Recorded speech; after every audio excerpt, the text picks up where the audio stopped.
Hello friends, మన Indians ఎక్కడైనా రెస్టారెంట్లో ఏమైనా తిన్నామనుకోండి, ఎగ్జాక్ట్గా ఇంటికి వచ్చి అదే చేసుకోగలుగుతామే. ఇవాళ వైట్ పాస్తా చేసుకుందామా? వైట్ పాస్తా కోసం ఒక కళాయిలో నీళ్లు పోసి అందులో కొద్దిగా సాల్ట్, ఆయిల్ వేసి బాయిల్ కోసం మూత పెట్టి పక్కన పెట్టాలి.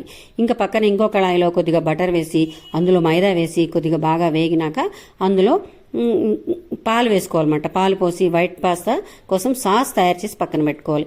అదేవిధంగా ఇవి బాయిల్ అయిన తర్వాత వైట్ పాస్తా అందులో వేసేసి అవి బాయిల్ అయిన తర్వాత చల్లని నీళ్ళతో కడిగి పక్కన పెట్టుకోవాలన్నమాట. అలాగే ఇంకో కళాయిలో బటర్ వేసి ఉల్లిపాయలు, క్యాప్సికము, క్యారెట్, ఇంకా స్వీట్ కార్ను, ఆరిగానో, చిల్లీ ఫ్లేక్స్ ఇవన్నీ వేస్తే ఏంటంటే మనకి ఇటాలియన్ టచ్ అనేది వస్తుందన్నమాట ఈ రెసిపీకి. ఆ విధంగా చేసుకున్నాక మనం ఆ పాస్తా తయారు చేసుకున్నాం కదా, ఆ సాస్ వైట్ సాసు అదంతా అందులో వేసేయాలన్నమాట.